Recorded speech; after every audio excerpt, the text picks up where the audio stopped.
B.J. Habibie adalah salah satu tokoh panutan dan menjadi kebanggaan bagi banyak orang di Indonesia. Beliau adalah Presiden ketiga Republik Indonesia. Nama dan gelar lengkapnya Profesor Dr.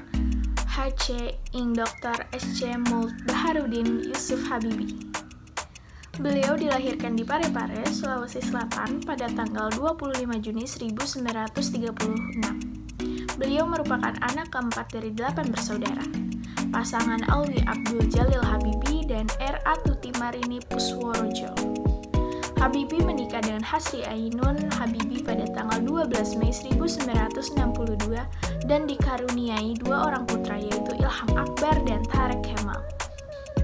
Habibie menjadi yatim sejak bapaknya yang meninggal dunia pada 3 September 1950 karena terkena serangan jantung. Setelah ayahnya meninggal, ibunya menjual rumah dan kendaraannya kemudian pindah ke Bandung bersama anak-anaknya. Ibunya membanting tulang membiayai kehidupan anak-anaknya.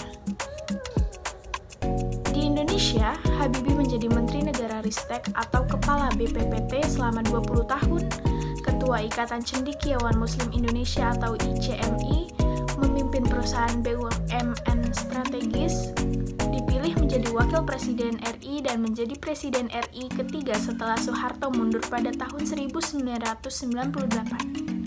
Pada masa jabatan Habibie terjadi referendum di Timor Timur sampai akhirnya Timor Timur memisahkan diri dari Indonesia.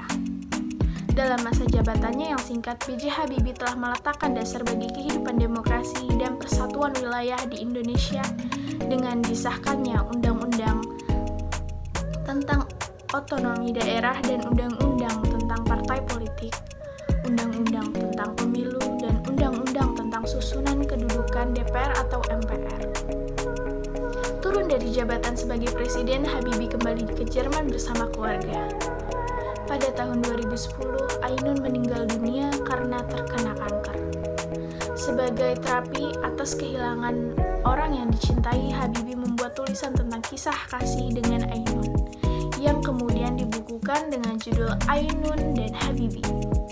Buku ini telah difilmkan dengan judul yang sama.